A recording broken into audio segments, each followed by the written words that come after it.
மாதிரி மாண்புமிகு வேளாண் துறை அமைச்சர் சொன்னார், கடந்த காலத்தில் கட்டப்பட்ட வீடுகள்லாம் பழுதுபட்டு இருக்கிறது, அது உங்களால் சரியாக பழுதுபார்க்கவில்லை என்றெல்லாம் சொன்னார்கள். உங்களுக்கு தெரியும், 1986ஆம் ஆண்டிலிருந்து இந்திரா காந்தி அவர்களுடைய காலத்திலிருந்து அந்த வீடு 13,000 ரூபாயில் ஆரம்பிக்கப்பட்டது. அப்போல்லாம் நாங்கள் சேர்மன், அவரும் சேர்மன், அவர் அந்த ஊர் சேர்மன், நான் புள்ளம்பாடி சேர்மன்.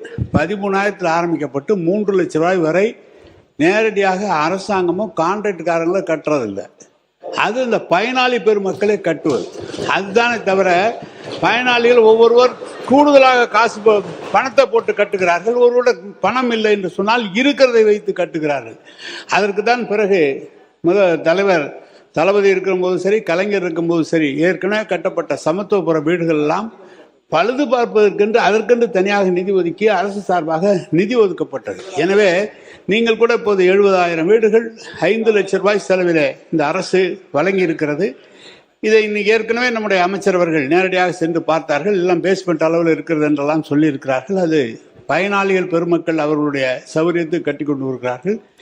நீங்களாவது நல்ல முறையில் அந்த 5 லட்சத்தில் கட்டியிருக்கிறீங்க. நாளைக்கு உங்களை பார்த்து நீங்கள் கட்டினது சரியில்லைன்னு சொல்லாத அளவுக்கு நீங்கள் பார்த்துக்குங்க. அவ்வளோதான் சார். ஓகேங்க, ஓகே, நாங்கள் தெரிஞ்சுக்கிறோம். ஓகே, நாங்கள் தெரிஞ்சுக்கிறோம்.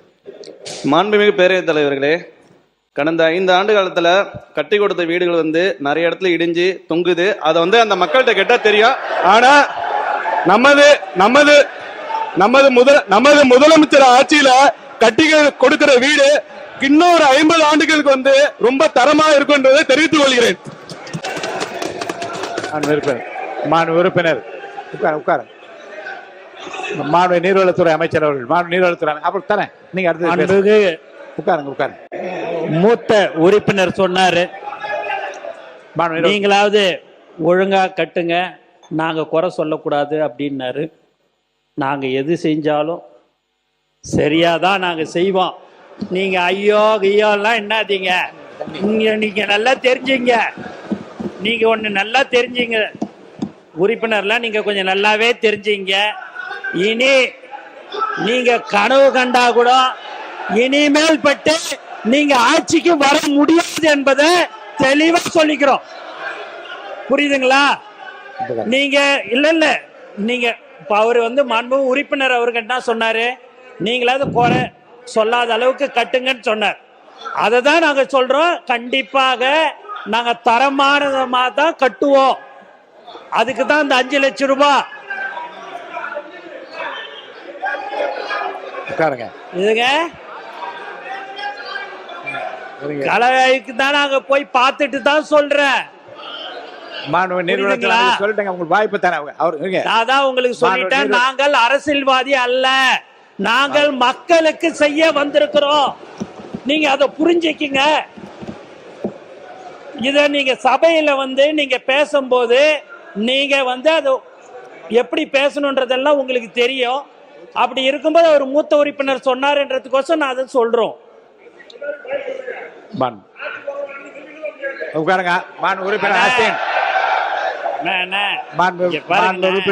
பன்னீர்செல்வம் அவர்கள் பேசுறீங்களா?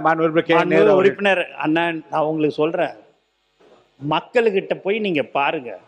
நீங்க இவ்வளவு காலம் இருங்க. நாங்க இப்போ 3 மாசம் தான் ஆச்சு. நாங்க போற இடம்லாம் என் அண்ணனை பார்த்துக்கோ, என் பிள்ளைய பார்த்துக்கோ, என் தம்பிய பார்த்துக்கோ அப்படின்றாங்க. ஏன் இதெல்லாம் நாங்க சொல்றோம் அப்படின்னா, நாங்க உண்மையா சொல்றோன்னே, யாரும் தவறு செய்ய மாட்டோம். திரும்ப இதை சொல்லிச்சுக்கணும். புரியுதுங்களா? அதனால நீங்க உங்க இஷ்டத்துக்கு நீங்க ஏதாவது பேசணும்னுட்டு பேசாதீங்க. இல்ல, நான் அதை அனுமதிக்க மாட்டேன். மாண்புமிகு கே என் நேரு அவர்கள். மாண்புமிகு அமைச்சர் அவர்களுக்கு பதில் சொல்வதாக தயவு செய்து எடுத்துக்கொள்ளாதீர்கள். ஏற்கனவே பயனாளி பெருமக்கள் தான் அந்த வீட்டை கட்டுகிறார்கள்.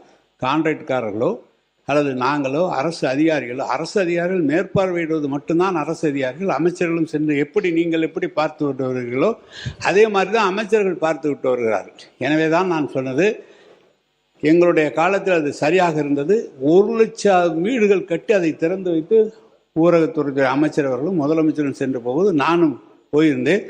அனைத்து வீடுகளுமே இன்றைக்கு எல்லா இடத்துலையும் ஒரு அதிமுக காலத்தில் கட்டப்பட்ட வீடுகள் ஜெயலலிதா அவர்களுடைய முதலமைச்சர் ஜெயலலிதாவுடைய படம் இருக்கிறது. எங்களுடைய காலத்தில் கட்டப்பட்ட வீடுகளுக்கு கலைஞருடைய படம் போட்டு அங்கே வீடு கலைஞர் திட்டம் என்று வீடுகள் போட்டு எங்கு சென்றாலும் கிராமத்தில் செல்லும் போது அந்த வீடுகள்லாம் நன்றாக தான் இருக்கிறது. மாண்பு அமைச்சர் ஏதோ பார்த்து சொல்லியிருக்கிறீர்கள். எனவே எங்கள் காலத்தில் கட்டப்பட்ட வீடுகள், அதுவும் அமைச்சர் அவர்கள் அந்த துறையிலே பாண்டித்யம் பெற்றவர், நன்றாக பார்த்து செய்திருக்கிறார்கள். எனவே நீங்கள் சொல்வதை போல அவர் நம்முடைய வேளாண் துறை அமைச்சர் சொல்கிறார் ஆங்காங்கு தொங்குகிறது என்று. இயற்கையாகவே பொதுவாக 10 வருஷம் 15 வருஷம் சொந்த வீடு கட்டுகிற போதே சில சங்கடங்கள் வருகிறது, ஆங்காங்கு இடிந்தெல்லாம் போகிறது. அதுபோல் இருக்குமே தவிர நீங்கள் எல்லாமே தவறு எல்லாம் நடந்து விடுவதில்லை என்பதை நான் தெரிவித்துக் கொள்கிறேன். நான் நிறைய சொல்ல முடியும். மாண்புமிகு பேரவைத் தலைவர் அவர்களே, மாண்புமிகு நீர்ப்பாசனத்துறை அமைச்சர் அவர்கள் நாங்கள் அரசியல்வாதி அல்ல அரசியல்வாதி அல்ல அரசியல்வாதி அல்ல என்ற கருத்தை மீண்டும் மீண்டும் பதிவு செய்கிறார். அது ஒளிபரப்பில் போய் கொண்டிருக்கிறது. ஆனால் தமிழக வெற்றி கழகம் என்ற அரசியல் இயக்கம் அரசியல் கட்சியாக தான் தேர்தல் ஆணையத்தில் பதிவு செய்யப்பட்டு தேர்தல் களத்தில் நின்று வெற்றி பெற்று நீங்கள் ஆட்சிக்கு வந்திருக்கிறீர்கள் என்ற செய்தியும், நீங்கள் எந்த மக்களை நம்பி எங்களை பார்த்துக் கொள்ளுங்கள் என்று சொல்லுகிறீர்கள், அதே மக்கள் தங்களை இப்படி சொல்லுகிறார்கள் என்ற புரிதலும் அடைவார்கள் என்பதை தெரிவித்துக் கொள்கிறேன். மற்றொன்று வேளாண் துறை அமைச்சர் ஓராண்டுக்குள் கட்டப்பட்ட வீடுகள் என்று சொன்னார். அது முற்றிலும் தவறு. 15 ஆண்டுகள் 20 ஆண்டுகள் முன்பு கட்டப்பட்ட வீடுகள் ஒருவேளை அப்படி இருந்தால் அதையும் பழுதுபார்ப்பதற்கு நிதி தந்த ஆட்சி தான் திராவிட முன்னேற்ற கழக ஆட்சியை தவிர ஓராண்டுக்குள் அது போன்ற வீடுகள் தமிழகத்தில் இல்லை என்பதை பதிவு செய்யும். மாண்புமிகு நீதித்துறை அமைச்சர் அவர்கள். மாண்புமிகு பேரவைத் தலைவர் அவர்களே, ஆக்சுவலாக இங்கே இந்த வீடு கட்டினதை பற்றி பேசிகிட்டு இருக்காங்க. அமைச்சர் அவரும் சொல்லிட்டு இருந்தாங்க தரம் சரியில்லை, குவாலிட்டி சரியில்லை. அதுக்கு ஆப்போசிஷன் வந்து நிறைய டிஃபெண்ட் பண்ணுறாங்க. All right. ஆக்சுவலாக இது நேற்று வந்து பிடபிள்யூடி இதுலேயே நான் கேட்டிருக்கணும். சின்ஸ் அதை கேட்க முடியல. பிகாஸ் இந்த குவாலிட்டி விஷயம் பேசுகிறத பார்த்தா இப்போ நான் வந்து சீனியர் மோஸ்ட் மினிஸ்டர் வேலு சாரை தான் கேட்கணும். ஆக்சுவலாக தென்பெண்ணை ரிவரில் ஒரு 16 கோடிக்கு கட்டப்பட்ட ஒரு பிரிட்ஜு 3 மாசத்துல காலியானதை பற்றி உலகமே பேசிச்சு. அது உங்களுக்கு தெரியும். அதில் நீங்கள் ஒரு ரிப்போர்ட் மாதிரி கொடுத்துருப்பீங்க. டிஸ்சார்ஜ் வேஸ்ட், அதனால் வாட்டர்ஸ் நிறையா வந்ததுனால 16 கோடியில் கட்டப்பட்ட அந்த ரிவர் மேலே கட்டின பிரிட்ஜு 3 மாசத்துல டெஸ்ட்ராய் ஆனது. அந்த ஹிஸ்ட்ரி படிச்சிருக்கீங்க நீங்கள். அதை முதல்ல நீங்கள் தெரிஞ்சுக்கணும். அப்புறம் தான் அந்த குவாலிட்டியை பற்றி பேசணும். அதனால் அதுக்கு முதல் பதில் நீங்கள் சொல்லணும். நீங்கள் மாண்பு உறுப்பினர் ஏவா வேலு அவர்கள். மாண்புமிகு பேரவைத் தலைவர்களே, இதே மாமன்றத்திலே ஏற்கனவே எதிர்க்கட்சி தலைவராக இருந்த நம்முடைய மாண்புமிகு எடப்பாடி பழனிசாமி அவர்கள் இதே மன்றத்திலே எதிர்க்கட்சியாக இருந்து இந்த கேள்வியை கேட்டு அவைகளெல்லாம் பதிலாக சட்டமன்றத்தினுடைய உரையிலே அதெல்லாம் பதிவு செய்யப்பட்டிருக்கிறது. அந்த பாலம் என்பது ஆர்ஆர் என்கிற விங்கின் மூலமாக கிராம சாலை திட்டத்தின் மூலமாக ஒரு கிராம பகுதியிலே கட்டப்பட்ட பாலம். அது தென்பெண்ணை ஆற்றிலே கட்டப்பட்ட ஒரு பாலம். அதனுடைய டிசைன் 54,600 கனஅடி தண்ணியை வாங்குகிற அளவுக்கு தான் அதனுடைய தன்மை கட்டப்பட்டது. இதுவரைக்கும் திருவண்ணாமலை மாவட்டத்திலேயே பெய்யாத ஒரு மழை. அந்த மழை இன்னும் சொல்ல போனால் ஆன்மீக பெருமக்கள் 14 கிலோமீட்டர் கிரிவலம் என்று வருகிற இந்த திருவண்ணாமலை மலையே சரிந்ததன் மூலமாக 7 பேர் இறந்தார்கள். அப்படி ஒரு மழை நாங்கள் பார்த்ததே இல்லை. எங்கள் வயதுக்கு பார்த்தது அது முன்னாலே பார்த்ததில்லை. அப்படி ஒரு மழை பெய்த காரணத்தினால் மலை சரிந்தது. அந்த அளவுக்கு ஒரு சேதம். கிருஷ்ணகிரி தருமபுரி மாவட்டங்களில் 50 சென்டிமீட்டருக்கு மேல் மழை பெய்த காரணத்தினால் சாத்தனூர் அணைக்கு வந்த தண்ணி 2.25 கனஅடி தண்ணீர் அங்கே வந்தது. அப்பொழுது பொதுப்பணித்துறை நீர்வளத்துறை அமைச்சர் அவர்கள் எங்கே டேம் உடைஞ்சிருமோ என்பதற்காக இரவோடு இரவாக 2.25 கனஅடி தண்ணீர் திறந்து விட்டார்கள். கனஅடி. அதற்கு பின்னால் பாம்பார் என்று ஒரு ஆறு வருகிறது டேமுக்கு கீழே.